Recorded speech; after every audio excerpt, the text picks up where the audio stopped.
¿Cómo está? Muy buenas noches. Bienvenido en Plural. El día de hoy, para cerrar este lunes, lo invitamos a discutir con nosotros, con nosotras, temas de verdad que han causado mucha polémica. Y vamos a comenzar, vamos a abrir en Plural esta noche con Jalisco y Nuevo León, este encuentro que han tenido los gobernadores de ambos estados en días pasados. En realidad hay un contrapeso ya construido para el gobierno de la 4T, o de qué se trata esta relación. También un tema sin duda importante, que es este tercer informe, y lo voy a leer tal cual lo titularon: tercer informe del triunfo histórico democrático del pueblo de México, que nosotros lo hemos reducido, así como lo ve en pantalla. Un tercer tema: la mañanera y las fake news. Es el momento, dijo el presidente Andrés Manuel López Obrador, de desmentir en la mañanera a los medios de comunicación que están en contra de la 4T. Y para abordar estos temas, me da mucho gusto darle la bienvenida a mis compañeros periodistas. Gabriel Ibarra, ¿cómo estás? Buenas noches, ¿qué tal, Trini? ¿Cómo estás? Bien, muy bien, muchísimas gracias. Guillermo Velasco. ¿Qué tal, Trini? Muy buenas noches y buenas noches a todos. Qué bueno que están con nosotros. Gabriel Torres. Muy buenas noches, Trini, y buenas noches a todos. Irán Espinosa. ¿Qué tal? ¿Cómo están? Buenas noches a todos también, y a ti, por supuesto. Muchísimas gracias. Es que le reclamo, porque señales de humo el señor Irán. No te desaparezcas tanto. Aquí estoy. Y bueno, hace unos días se reúnen, como lo he dicho, el gobernador Enrique Alfaro con Samuel García, gobernador de Nuevo León, y entre esta reunión pues se destaca la participación o el compartir las cosas buenas que ha hecho Jalisco para que, llegando al poder Samuel García, las pueda también replicar como gobierno de MC. Yo quisiera comenzar por ahí. Seguridad y movilidad son uno de los temas que se pudieron presumir entre ambos personajes. Guillermo Velasco. Bueno, eso es la parte más, vamos a decirlo así, superficial del encuentro. No me atrevería a decir que es el pretexto, esas clases de gobernanza metropolitana, que por cierto, a ver, yo creo que Jalisco tiene cosas que presumir y algunas que no están funcionando del todo bien.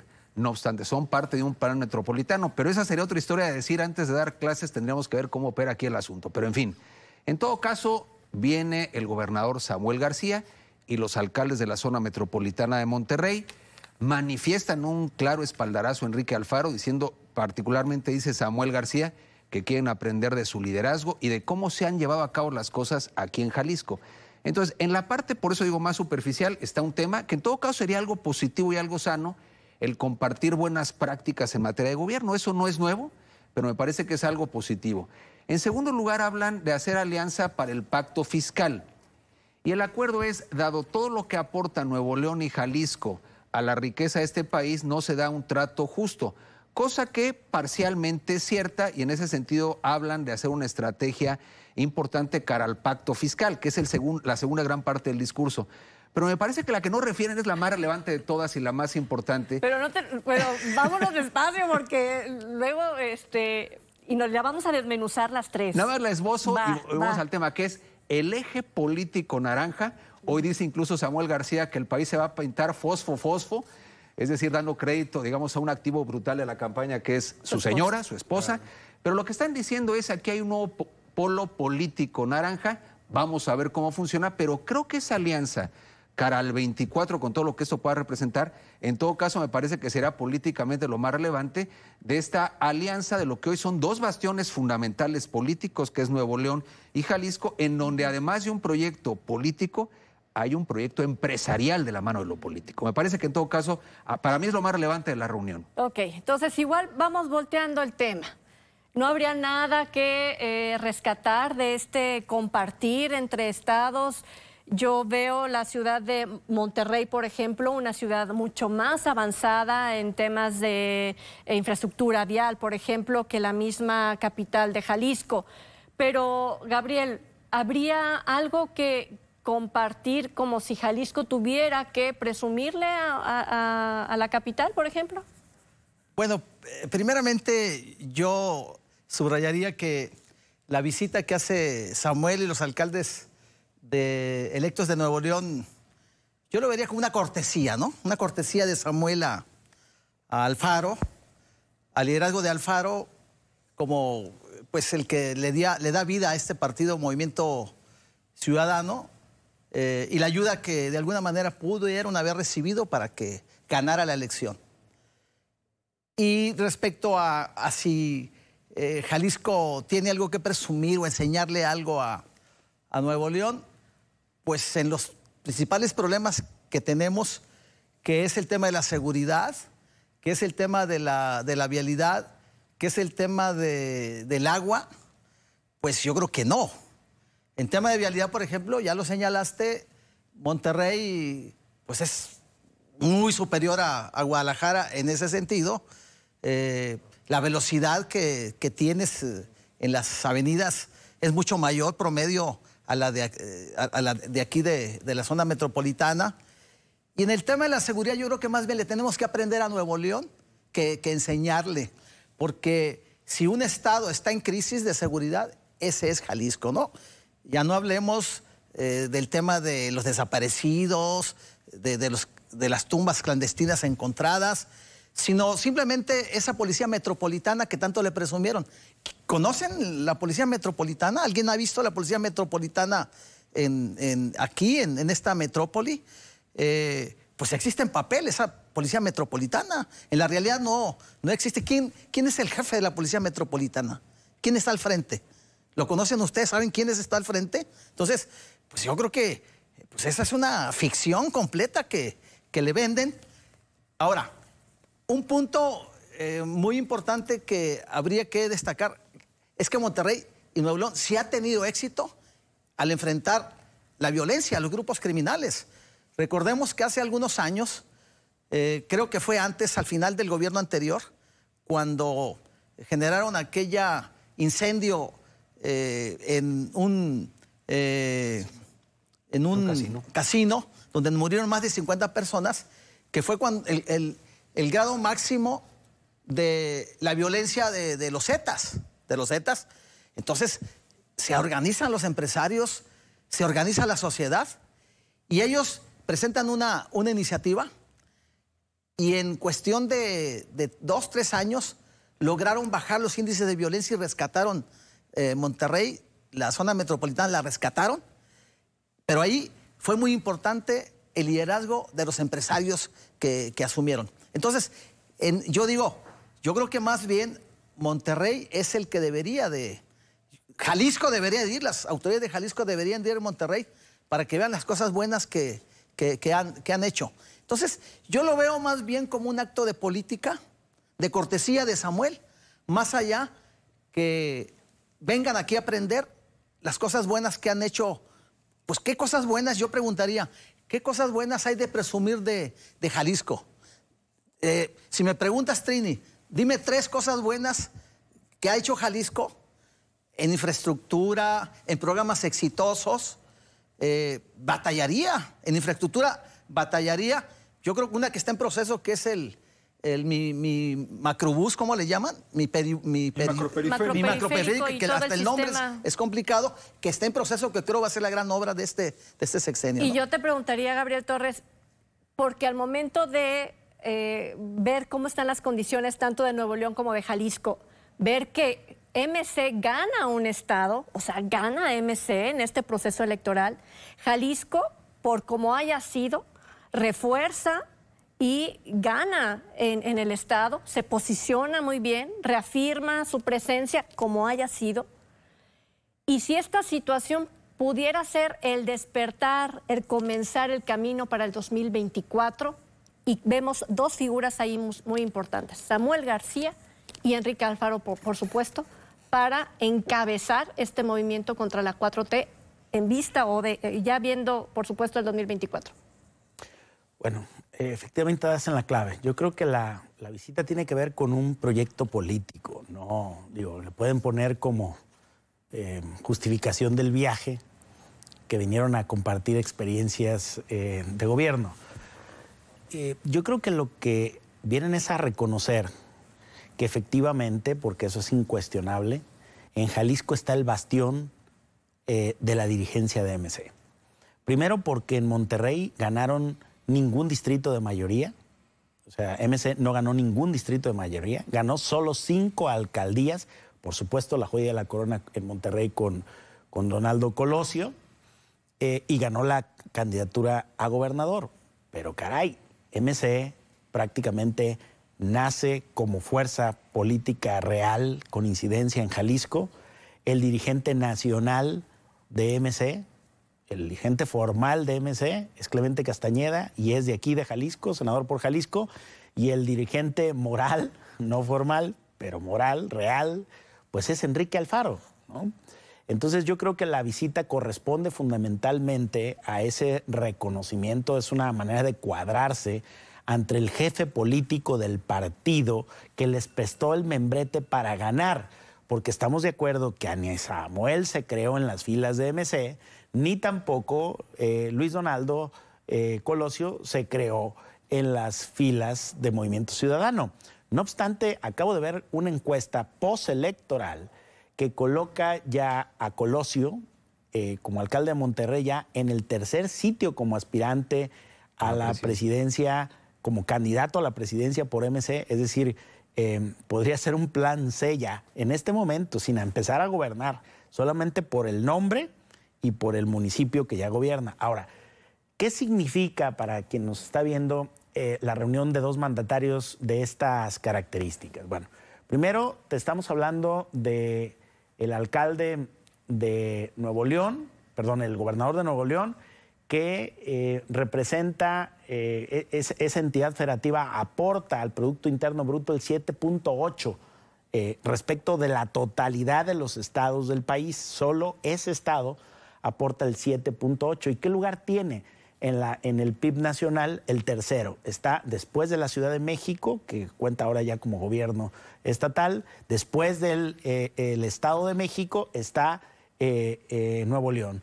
Y luego está Jalisco con el 6.6. Es decir, se reunieron los mandatarios, los gobernadores del estado que aporta el tercer lugar nacional del Producto Interno Bruto y el cuarto lugar nacional del Producto Interno Bruto. Juntos traen el 14.7 del Producto Interno Nacional. Ahora, ¿eso es relevante? Sí, porque son solo 2. Pero yo diría que la relevancia de ellos en el concierto nacional es más cualitativa que cuantitativa, porque el número de diputados que tienen es realmente muy pequeño. Para efectos de ser el fiel de la balanza, no le alcanza. Es decir, la alianza, con la 4T, con el número la alianza de la tienen que hacer por con el ejemplo. PRI. Por otro lado, en legislaturas locales, pues tendrían, para hacer contrapeso al presidente, necesitarías 17 legislaturas locales, que no las tiene ni la coalición junta. Entonces, ¿qué representan? Bueno, representan un bastión, un movimiento político naciente con cierta capacidad. Hay, claro, una diferencia abismal, diría yo, gigantesca entre la formación política de Enrique Alfaro, que articula, que es un tipo versado, que es un tipo muy habilidoso, astuto, ambicioso, tiene todas las cualidades de un político y casi todos los defectos también. Pero Samuel, hombre, pues Samuel me parece que ha sido muy bueno para la propaganda y vamos a ver cómo funciona en el gobierno. De hecho, hay quien señala que del Bronco a Samuel no va a haber grandes cambios, que realmente el Estado va a padecer más o menos las mismas broncas de lo mismo, pero lo que a Nuevo León le fortalece es que tiene una clase empresarial que se sobrepone a los gobiernos, es decir, que funciona con, sin o al margen de los gobiernos. Hay tal fortaleza y tal independencia, no es una clase empresarial como en Jalisco que andan las caíditas a ver qué le dan del presupuesto público. No, ellos allá sí generan riqueza propia, valor propio y pueden funcionar al margen de los gobiernos. Es decir, el gobierno los necesita a ellos, no ellos al gobierno. Aquí en la clase empresarial de Jalisco, por eso andan de políticos los empresarios de Jalisco, porque ellos necesitan del gobierno, no el gobierno de ellos. Aquí el asunto es que con todo eso también una excelente mancuerna para una reforma fiscal. Irán. Bueno, es que justo con ese caldo de cultivo, Gabriel, con esos ingredientes, yo también veo que esto podría tener mayores realces económicos a partir justo del empresariado existente en cada uno de los pueblos como economías importantes, bueno, no polos, de los estados, por sus empresarios, pero principalmente sí, yo concuerdo completamente que la fuerza mayor y de manera histórica, o sea, no es un asunto que recientemente haya ocurrido. Monterrey se fortaleció a partir de sus empresarios, desde su misma fundación como tal y la creación del Estado y sus municipios. Yo creo, de pronto me da la lectura de lo que vino a ocurrir aquí en Jalisco. Fue un cónclave, en realidad, entre el gobernador electo de Nuevo León y los alcaldes del área metropolitana de Monterrey. Pienso que iba más como por ahí una encerrona entre ellos y llegar a ciertos acuerdos, y no tanto en realidad, creo yo, de coordinación metropolitana, que bueno, allá ya existe una coordinación metropolitana para el tema de ecología y calidad del aire, y también existe otra, me parece, para la movilidad, que bueno, también ahí ya dijimos que nos llevan un enorme margen de distancia, ¿no? Lo que no existe es coordinación en materia de seguridad, y por eso justo lo puntualizaba así Samuel en este mensaje en conjunto que salieron a decir ambos mandatarios. Yo concuerdo completamente en el asunto de que la inseguridad que se vive en Jalisco es pues mucho más alta que la que está viviendo en Monterrey, pero también creo que son otras realidades en materia de presencia del narcotráfico y la evasión del narcotráfico que está pues permeando en todo el país, aunque aquí en Jalisco, pues de aquí se fue creciendo y multiplicando en otros estados. Creo que es otra realidad que pues podrán decirnos justo lo que ocurrió hace años con los Zetas, pero pues eso ya fue, y en teoría en aquel momento hubo un apoyo por parte del gobierno federal para que acabara. En este momento no se ve, al menos no abiertamente, una postura real, seria por parte del gobierno de Andrés Manuel López Obrador para pues desarticular las bandas o para ser una base frontal de combate hacia el crimen organizado. Al contrario, creo que ha ido creciendo, ha ido aumentando. Tiene, creo yo, Samuel, y por eso reitero esto, que fue a mi juicio lo que vino, un encuentro entre sus alcaldes y él mismo, que fortalecerse mucho en lo político al interior, precisamente por los datos que dabas. De las 51 alcaldías que me parece que tiene Monterrey, apenas gana un 10%, que son 5, y ni un solo diputado. Es decir, no tendrá mucho margen en realidad para hacer grandes cosas allá si no llega a acuerdos. Y me gustaría también apuntar, no sé si tuvieron la oportunidad de leer lo que esta mañana se publicaba en primera plana en el Universal, lo que tanto MC como el PRI estaban haciendo el efecto bisagra en la Cámara de Diputados a fin de pues, poder sacar las iniciativas del presidente López Obrador. Así que decir que es un bloque opositor, MC, creo que va para allá, yo la verdad es que no lo veo muy firme, para ser honesto. Es que, por cierto, en el tercer informe de actividades de Andrés Manuel López Obrador habla de bloques opositores. Y yo te debo la participación, Guillermo. Ahí lo abordamos. ¿Va? Después de que bien podemos ir. No, a ver, los temas se entretejen. Claro que Exacto. hay proyecto político, es lo más relevante, pero lo abordamos más adelante, si te parece. Y voy contigo al regresar de la pausa, ya volvemos.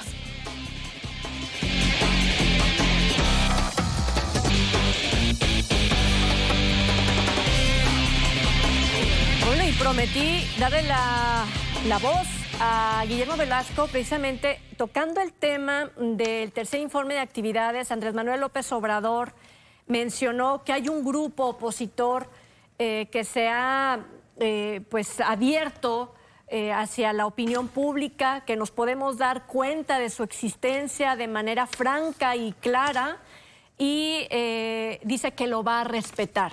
Va a respetar a este bloque opositor donde incluyen empresarios, políticos, asociaciones civiles, y de repente, desde mi apreciación, se resbala el presidente cuando empieza a hablar de la clase alta hipócrita, etcétera, etcétera, y empieza a ponerle calificativos a todo aquello que no está a favor de la 4T. Guillermo Velasco. Es que para el presidente de la República, al ritmo que va, el país entero se está convirtiendo en un gran bloque opositor. Antes eran los de arriba y los de abajo, hoy es la clase media en su conjunto, aunque luego intenta matizar en la clase... Por eso digo que y la clase media buena y la mala. O sea, la que no es gandalla, no es aspiracionista, no es egoísta, en fin. Pero bueno, el punto está en que el presidente efectivamente siempre se ha conducido hablando de negro y blanco, buenos y malos, ricos y pobres, en fin. Entonces, cuando él habla de un bloque opositor, efectivamente esa aseveración puede tener muchos destinatarios. Uno es la propia Alianza Va por México, que otra cosa será ver si se logra consolidar o también es un acuerdo efímero, porque en la campaña dio algunos resultados positivos, esto es indudable, pero a final de cuentas también lo que decía Irán hace un momento, ¿cómo se van a conducir los grupos políticos en el Congreso? ¿Quiénes van a ceder a final de cuentas a las pretensiones de la 4T? ¿Quiénes van a mantener independencia? En fin. Después está el propio bloque de MC de la mano de grupos empresariales. Alfaro ya exhibió públicamente sus aspiraciones presidenciales. A MC solo no le da el asunto. No obstante, son dos estados muy importantes con poder económico. Yo creo que sí son un polo político relevante. A final de cuentas, no creo que puedan ir solos un proyecto presidencial. Es más, no creo que hoy Alfaro tenga en Jalisco los cuadros que le permitieran construir una candidatura.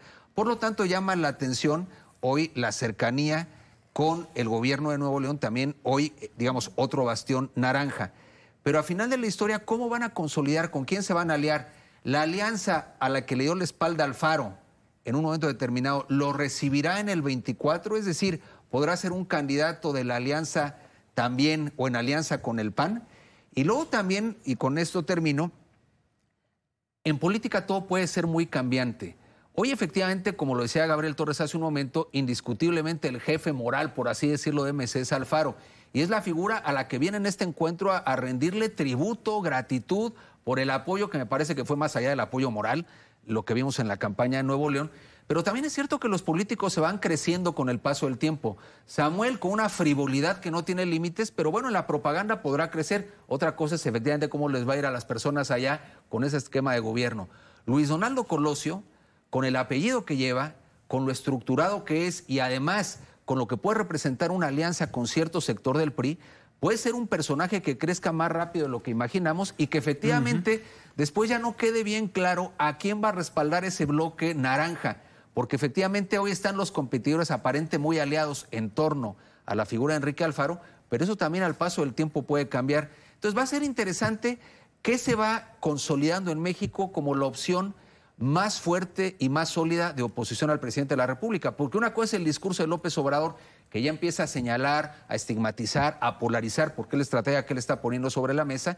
Y otra cosa es qué estructura empresarial, política, organizaciones sociales comienzan a cristalizar como una verdadera alternativa. Falta tiempo de aquí al 24, pero efectivamente va a ser interesante que vayamos viendo qué oposición se empieza a consolidar y qué liderazgos, porque en el fondo no solamente es un proyecto político de bloque, sino qué liderazgos desde ahora serán capaces de encarar a la 4T. El presidente López Obrador ya abrió su baraja, en su corazón está desde luego Sheinbaum la primera, es el primer nombre que le brota de su boca, ¿no? Fue la que fue aplaudida y la rechifla, que no es cosa menor, a Mario Delgado, ¿no? También interesante. Y Gabriel, déjame preguntarte justo sobre este tercer informe de actividades donde puede él decir, el presidente, jactarse de un excelente gobierno. Al principio, justo al principio, dice, México no está en los primeros lugares de personas fallecidas por COVID. Y tú empiezas a ver el recuento de diferentes páginas que llevan el conteo y México está en el cuarto lugar después de Brasil, Estados Unidos y creo que la India. ¿Cómo es que se atreve el presidente a asegurar una situación como esa o de verdad estamos confundidos quienes citamos las cifras, Gabriel? No, fíjate que yo creo que lo que pasa ahora es que en la sociedad de la información y la comunicación basta meter a Google un dato para darte cuenta si es real o no real. O sea, el proceso de verificación que podemos hacer hoy desde un dispositivo móvil nos lleva segundos para darnos cuenta. Pero siempre han mentido todos los presidentes. Es decir, algunos más, algunos menos, pero yo no recuerdo, salvo que tú me quisieras señalar o alguno de ustedes algún caso de un presidente que era riguroso con el manejo de las cifras. Yo creo que los informes presidenciales nunca han sido ejercicios de autocrítica. Tampoco he visto ni siquiera a los presidentes de alternancia, ni vía Fox, ni vía Calderón haciendo reconocimientos sobre las cosas que evidentemente iban mal. No estoy justificando, Andrés, de ninguna manera. Lo que digo es que hoy es mucho más evidente que miente el presidente. Lo dicen diversos organizaciones que se dedican a hacer la verificación. Dicen que un 80% de lo que dijo es falso, de lo que dijo ayer. Pero me parece que el ejercicio en sí mismo pues es ocioso, ni siquiera es el mandato constitucional, él lo hace a manera de efeméride, es más bien un discurso de adoctrinamiento político dirigido a sus seguidores partidistas, porque, vamos, en términos de rigor, ni conceptual, ni de cifras, ni de formato, aporta gran cosa el informe. Voy más allá, Trini, lo voy a decir ahora como una autocrítica. Yo creo que buena parte del problema con eso lo tenemos los propios medios, porque discutimos de más sobre temas irrelevantes. O sea, yo entiendo que es el presidente, pero si el presidente juega siempre a estarnos diciendo cosas falsas, datos sin sustento, sin indicadores, cosas completamente caóticas que no siguen ningún método, ningún rigor, la pregunta es ¿por qué nos dedicamos tanto tiempo a discutir eso?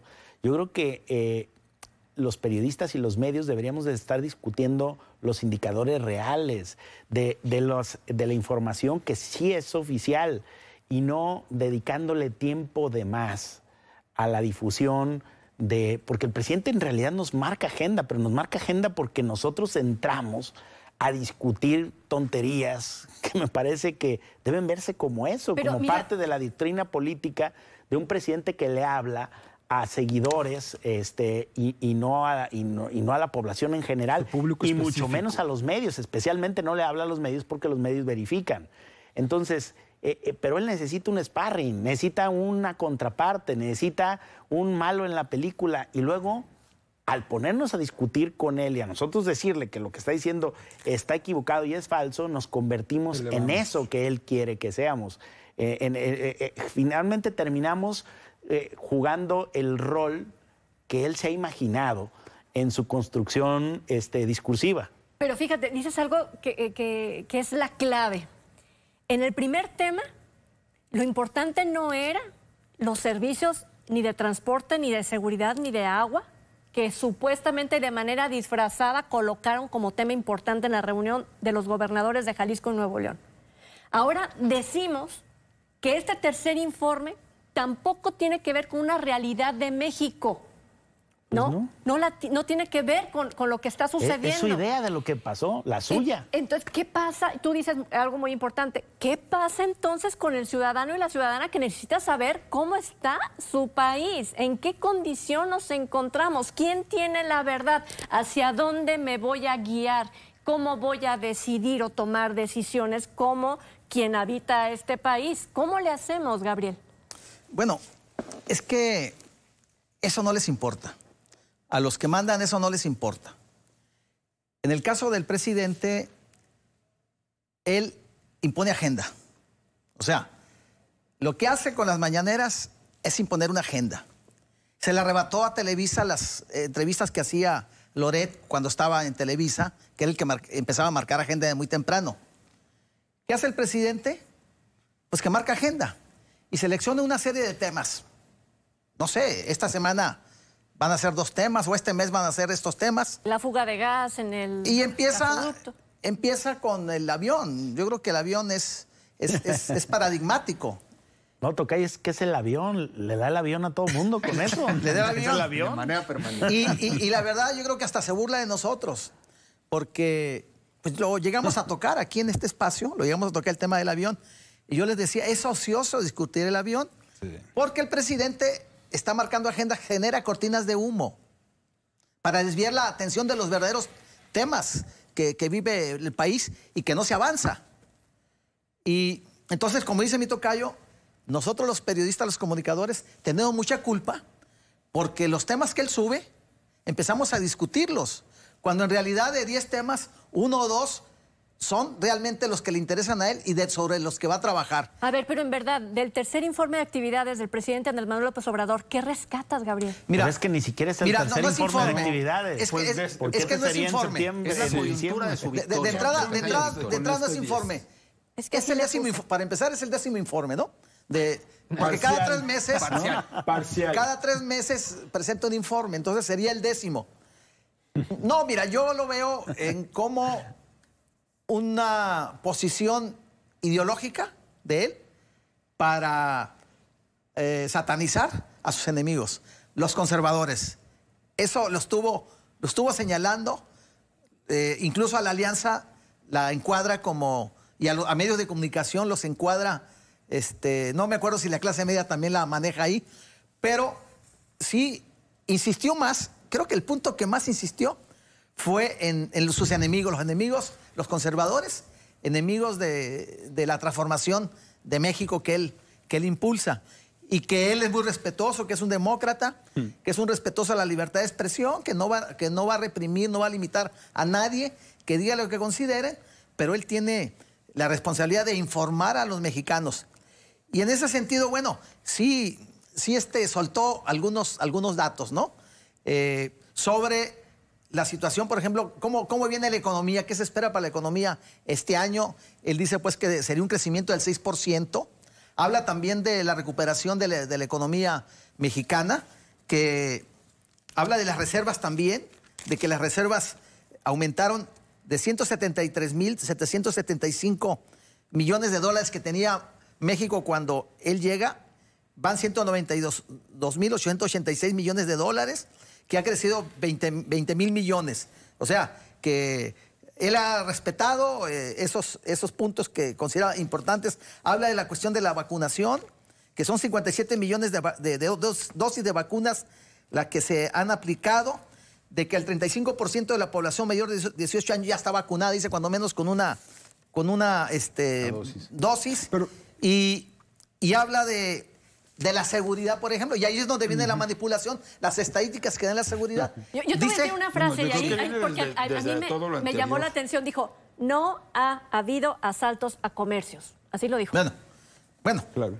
Y bueno, sí, en su cabeza, es el mundo aparte, bueno, ¿no? Pero, por ejemplo, el tema de homicidios. Es municipal. Da cifras, federal. pero las cifras las compara con qué. ¿Con qué las compara? Más bien, ¿de dónde las saca?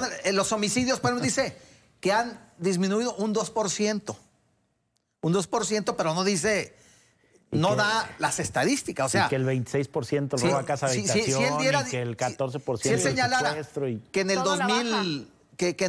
2020 fueron 36,000 homicidios y que en el 2018, el último año del gobierno de Peña Nieto, fueron 38,000. Bueno, entonces sí bajaron el 2%, pero no fundamenta los dichos que él presenta. Entonces, ahí cuando ya nos vamos a hacer un comparativo de lo que él dice con la realidad, ahí es donde están las mentiras que señala mi tocayo, que un 80% de lo que dice no tienen fundamento, o sea, no son ciertas, ¿no? Justo, sí, bueno, es que termina precisamente en eso. A ver, es una gran realidad y ya tenemos 3 años, bueno, menos de 3 años con él en el poder, el darnos cuenta que el presidente que tenemos es un presidente poco serio o nada serio en torno a temas importantes, ¿no?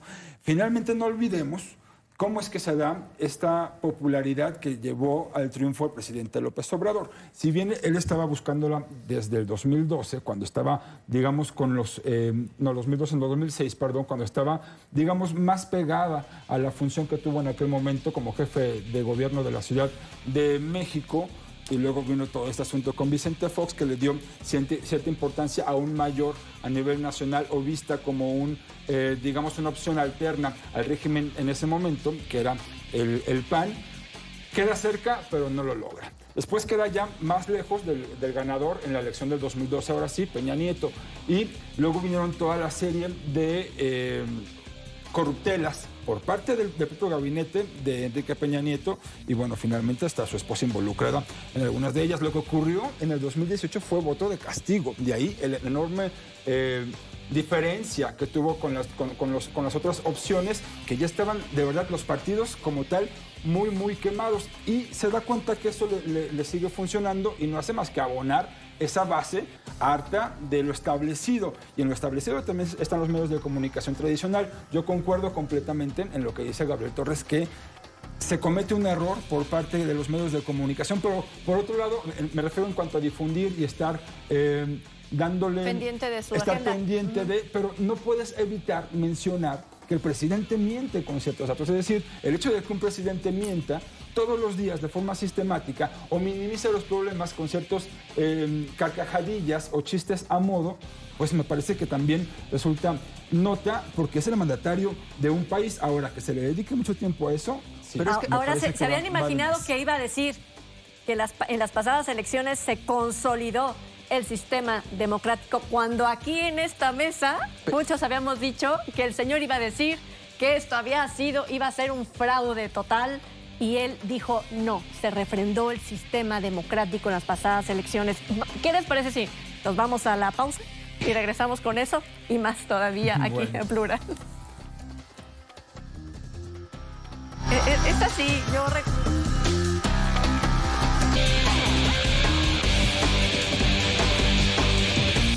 Bueno, ya estamos en Plural y ese tercer tema tiene que ver con los medios de comunicación, que ya ha tocado el tema en varias ocasiones Gabriel Torres, y que vamos a ver precisamente cómo es que durante la mañanera al presidente Andrés Manuel López Obrador se le ha hecho importante desmentir a los medios de comunicación y decir cuál es la verdad o su verdad absoluta, y deja de lado a los medios de comunicación que no le aplauden en su ejercicio.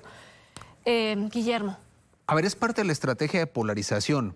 Y hoy efectivamente, como le ha emprendido contra los empresarios, contra los conservadores, contra las instituciones que promueven ciencia y tecnología, las ONGs, hoy son los periodistas o somos los comunicadores en este país.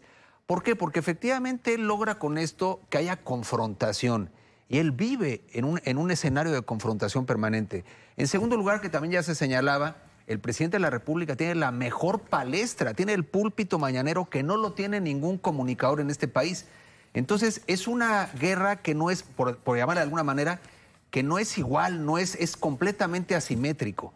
Lo que pasa es que efectivamente todos los días está tundiendo a un comunicador, con lo cual también es cierto que hoy los comunicadores se convierten en un sector agraviado de la 4T, porque tradicionalmente es un sector que no logra unidad en muchas cosas. Hay muchos periodistas que juegan en solitario. Hoy el presidente está garantizando también la unidad plena de un gremio que se siente agraviado por lo que señala el presidente de la República, y eso no es cosa menor. ¿Qué está haciendo también? Alimentar un sector de, vamos a llamarle así, influencers, que son absolutos paleros del presidente de la República, estigmatizando justamente a comunicadores serios. A ver, yo no digo que no existan también periodistas que mienten, también hay que decirlo, y que no tienen rigor en la información. Lo que no se puede hacer es generalizar, pero además tampoco es papel del presidente de la República justamente erigirse como el árbitro o el juez. En todo caso, los medios tienen sus propios códigos de ética, y a lectores y escuchas y televidentes que juzgarán el contenido de lo que estamos viendo, escuchando, leyendo. Pero el presidente de la República sigue en la lógica del espectáculo. Ahora, yo creo que no es solamente un distractor, es más de fondo el asunto. Sí distrae porque seguimos hablando de esto, aquí lo estamos tratando. Pero el presidente con esto se exhibe como lo que es. Me parece que conforme avanza el sexenio, estamos viendo el verdadero rostro de López Obrador, autoritario, absolutamente tiránico, y es justamente no entender en lo absoluto que el rol de los medios de comunicación en cualquier democracia es justamente el contrapeso, el equilibrio, el contraste, y el presidente justamente opera en sentido contrario. O sea que yo creo que exhibe mucho de lo que es el presidente. Y por último, lo montan mal. El arranque de esta sección, ¿quiénes quieren las mentiras? Sí. Efectivamente, ni eso pudieron darle. Ya si tienen todo el poder para hacerlo como montaje improvisado, ¿no? Háganlo bien, pero ni siquiera lo pudieron montar bien. Fue una cosa espantosa, comunicadores, pues. Comunicadoras, creo que la forma de conducirse de la persona que está a cargo de este bloque en la mañanera, esta mujer que ahorita en este momento no tengo a la mano el nombre. Es de apellido Vilchis. Vilchis. Le falta estructura, le falta estar segura de lo que va a decir. Contundencia. O de plano el presidente le impone. ¿Qué pasa, Gabriel? Pero si se la cubrimos, va a agarrar la estructura y va a aprender a hacerlo. Porque en efecto, tú ahorita no te acuerdas cómo se llama ni yo, porque no es alguien relevante que se hubiera dedicado a esto, ni que tenga rigor, ni que acredite trayectoria, ni que tenga solvencia moral para hacerlo. ¿Cómo era López-Gatell? Pero lo van a construir. Claro, y que le tiembla la voz y que duda de lo que está diciendo. Y lo vamos a ayudar a construir en la misma medida que estemos hablando de semejante despropósito que ahora el gobierno hace la verificación de lo que publican los medios y no al revés. Ahora resulta que el derecho a la crítica del poder se hace desde el poder y no desde los medios de comunicación. Pero el presidente es capaz, fíjate, capaz, no quiero decir de la intención, sino de la capacidad, es capaz de llevarnos a ese terreno y de situarnos ahí en un despropósito, como cuando nos puso a discutir la rifa de un avión que no se iba a rifar y todo el país estaba discutiendo eso. Hoy nos pone a discutir en una nueva ocurrencia, ¿no? Que el Poder Ejecutivo ha encargado a una oficina que se va a encargar de decir las mentiras que dicen a diario los medios. Pues esto yo, vamos, ni en las dictaduras lo he visto. Pero de que hay una idea creativa de atrás de eso, sin duda. Ahora, la pregunta es si vamos a morder el anzuelo, porque insisto en esta autocrítica. A ver, el periodismo debe de jerarquizar la información. Uno no publica solo porque lo dice un actor algo en 8 columnas. Tienes que jerarquizar. ¿O no tendría que ser así? Y si dice un disparate, una cosa que no tiene sentido, ¿por qué es noticia? ¿Por qué la tienes que llevar a la portada? ¿Y por qué debe tener un papel relevante? No, yo creo que a los periodistas nos corresponde jerarquizar, separar la basura del contenido, las cosas que realmente importan de lo que son mentiras y no importan. Y si tú observas que la intención diaria de un espacio en YouTube es cargar de mentiras la agenda de la discusión política nacional, caray, lo que nos corresponde hacer a los medios es separar la paja del contenido, de lo sustancioso, para entregarle como medios socialmente responsables a nuestra audiencia algo de valor. Oye, Gabriel, ¿cuándo vamos a tener un reportaje que atraiga la mirada de la gente, como el de la Casa Blanca, ¿no? La casa de Peña Nieto. ¿Cuándo tendremos a las casas de Irma Heréndira Sandoval, por ejemplo? Se lo ha sabido, no nos hace falta un periodista. Pero cada vez que sale un disparate y lo cubre. Lo matan. Sí, sin duda. La cortina de humo de la que hablamos. Porque sí se han hecho y sí se hacen. Digo, bueno, se hicieron. Mexicanos contra la corrupción publica muchísimas cosas muy sustentadas. Pero ya lo desprestigió también. Precisamente. De Morena, pero es ahí. Pero es que, ¿por qué tiene más peso en la agenda, en el noticiero radiofónico, televisivo y en la prensa escrita? ¿Por qué tiene más peso una ocurrencia que todos sabemos que no tiene pies ni cabeza? Que una investigación con datos y cifras bien elaboradas. A ver, ¿por qué? Porque Gabriel tenemos Ibarra? Una sociedad morbosa. Lamentablemente no tenemos una sociedad educada que consuma, que exija material de calidad, información de calidad. Y la información escandalosa, los chismes, eso es lo que impera, es lo que más se consume. Entonces, al crear este miércoles de plaza, haz de cuenta que son secciones, ¿no? Son secciones que están creando y esta sería la sección cómica, ¿no? O mejor, yo creo que la sección de cómicos. Porque, pues sí, van a subir el fake news y hay muchos. Pero si lo van a hacer como lo hicieron el primer miércoles, pues fue terrible porque ahí creo que la falta de preparación de quien está al frente, cuando sube una información de esta Force, la cual le adjudican que había divulgado una información sobre escucha a periodistas que los estaban interviniendo en sus celulares, etcétera. Y fue falsa. Fue una información que había surgido en 2017, que efectivamente la revista sí la agencia sí la había dado a conocer, pero haz de cuenta que se metieron al buscador de Google, ¿no? Y sacan la información y no revisaron la fecha. Entonces entra con el pie izquierdo. Me queda claro que los periodistas... Que sí hubo espionaje en el 2017 con este programa Pegasus a periodistas. Que se equivocan, sí. Y que lo retoman para decir que hay espionaje hoy. Somos humanos. Y es de humanos que nos equivoquemos. Nadie tiene, como dijo el presidente... Pero que se reconozca, ¿no? Que se reconozca la pero acá hay derecho de réplica, se publican correcciones. Pero efectivamente, no debe de ser así. Creo que no es el papel de... O sea, lo que está haciendo el gobierno federal con esto es hacer papel de censor. Está llevando al paredón a ciertos medios, a ciertos periodistas. No es el papel. Eso lo hace una dictadura, efectivamente. Stalin así lo hacía. Son censores. Descalificar. Son censores, descalificar y bueno, en la dictadura comunista, bueno, pues te llevaban y te encerraban Cuba lo hizo. No creo que vamos a llegar a ese punto, pero moralmente quieren desacreditar a los periodistas críticos. Sí los hay también, por supuesto, que hay quienes han vivido del erario público, han sido vividores intelectuales y hay personajes pues que hoy se presentan también como los paladines de la libertad de expresión, etcétera. Y sí tiene también el derecho el presidente de poder señalar, no es cierta esta información, pero hasta ahí. Pero no montar un show cada miércoles en la cual... Aclarar, enviar boletín y ya se acabó, ¿no? Yo sí creo que Somos parte, claro. Mira, Sí. ¿qué pasa? Guardar las proporciones. Cuando los medios de comunicación cubrimos un acto terrorista, terminamos reivindicando la acción terrorista. Yo a veces me he preguntado, y lo comentaba con mis alumnos de comunicación, ¿qué pasaría en un difícil e hipotético caso que la prensa no cubriera un acto terrorista? El problema es que posiblemente se incrementaría el nivel del terror a efecto de garantizar justamente la cobertura. Imaginemos por un momento que los medios renunciaran o renunciáramos a decir o a abrir micrófono a la mañanera.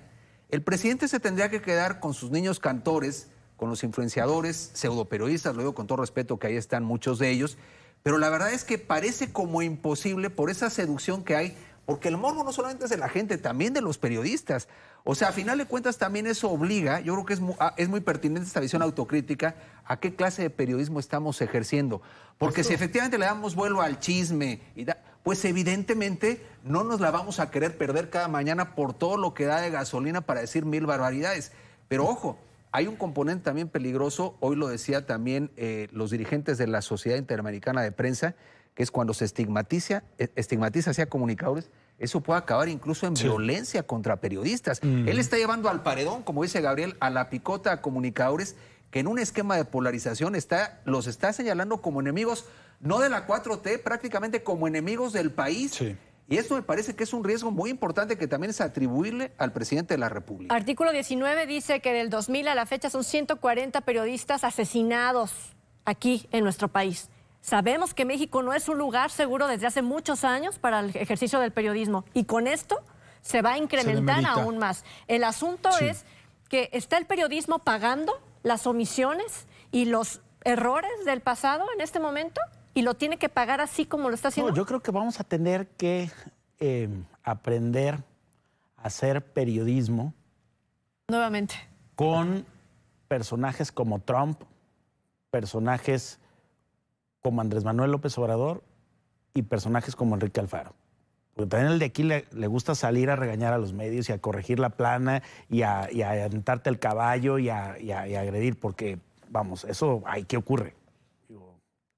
¿Cómo evidencia hace el sobra. periodismo? Bueno, Sí. pues yo creo que con buen periodismo, como lo escribió un día Diego Petersen en su columna.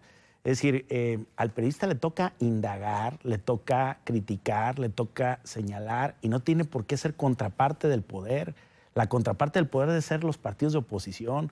El medio es medio, no debe convertirse en un actor tampoco. Y si el presidente los quiere como actores enfrente para que seamos sus sparring, pues nosotros no tenemos seamos por qué reactivos prestarnos a justamente a esa eso. agenda, No así es. tendremos A ver, pero por qué sí nos hemos prestarnos a convertido los medios de comunicación en... No todos, pero algunos yo creo En que gran sí. medida Pero yo es creo que sí. Yo, creo que yo sí. lo que veo es que también hace falta un contrapeso real. O sea, no hay personajes ni bloques Sí, que pero realmente la sean oposición una política no le corresponde No, estoy a de la acuerdo prensa, completamente que no hay por qué jugarle a hacer el contrapeso en el país. Pero también en el país no existe un solo contrapeso. Es decir, no... Puede ser que ese papel que está jugando ahorita los medios ni siquiera lo están asumiendo los medios como tal, sino se está dando por la naturaleza de la falta Al de periodismo le corresponde de perfiles, fiscalizar, decir cómo efectivamente son las Sí, estoy cosas, no completamente como de dicen acuerdo. ellos que son, Estoy sino completamente de cómo acuerdo. son, revisar estadísticas, revisar cifras oficiales, contrastar la información, poner en evidencia cuando hay una mentira, pero no me parece que un nos orden, toque sí. hacer escarmio de la mentira, montarnos en el discurso de la mentira para hacer de eso una apología y con ello finalmente terminar desempeñando el rol de una de un guión creado desde el poder, donde al presidente es el que nos quiere de contraparte. Yo creo que los medios no tienen por qué ser contraparte, ni sus subordinados, ni sus adversarios. ¿En qué momento dejó de ser el cuarto poder, no? Pero ¿en qué momento? Pues es que pero vaya, pero ¿la es prensa que- se asume es como que- tal o es el papel que le están Es que hay un dando al fenómeno que está viviendo la sociedad de hoy. Es la sociedad del espectáculo. Bueno. Y en ese sentido, los periodistas yo creo que tenemos que hacer buen periodismo. Yo creo que no debemos de engancharnos en esa polarización que el presidente impulsa. Yo creo que pues sigamos haciendo una tarea de un periodismo de investigación o un periodismo crítico de denuncia, pero no caer en esa polarización, de caer en el juego del presidente y exhibir, por ejemplo, una reflexión. Debemos llevar a una serena reflexión sobre esto de los fake news de los miércoles, ¿no? ¿Quién es quién en las mentiras de los medios? Yo creo que los periodistas reflexionar sobre eso y no caer en una especie de manejo de robot, ¿no? De agarrar esto y pegar, etcétera, que es mucho que está sucediendo en los medios de comunicación. Ahora, el presidente está en su ruta política de manera consistente, es lo que hay que entender. Él está haciendo Y le su está chamba. funcionando. Él va al 24. Él que dijo cuando se pierde la Ciudad de México es una conspiración de los medios. Él sigue empujando a Sheinbaum para que sea candidata a la presidencia de la República. Es decir, él está haciendo su tarea. Eso sí Él no le es interesan real, los ¿no, Guillermo? datos. Sí. Lo de la Sheinbaum, eso sí es real. Eso yo en creo. eso hay que ponerle atención, ¿no? Pero lo que quiero decir es el presidente está en un juego político, le habla a sus seguidores, confronta. Hoy también al señalar a los medios de comunicación sigue crispando al país. Y me parece que cada sector se tendrá que preguntar qué estamos o qué están haciendo en virtud de salvaguardar la democracia, la libertad de expresión, la participación. Porque si una cosa tenemos que reconocer en López Obrador es su consistencia estratégica de lo que él quiere lograr. Y efectivamente él mete a su juego, entre otros, a los medios de comunicación. Sí, pues les agradezco de verdad porque creo que esto es un rompecabezas con una gran cantidad de piezas que se revuelven ahí entre la mentira, entre las verdades de algunos, entre quizás un periodismo también que se sube mucho a la polémica, poco periodismo quizás de fondo que te dé a profundidad una información que la gente necesita para decidir y también gobernantes que nos hace falta que nos entreguen más opciones para poder en verdad decidir.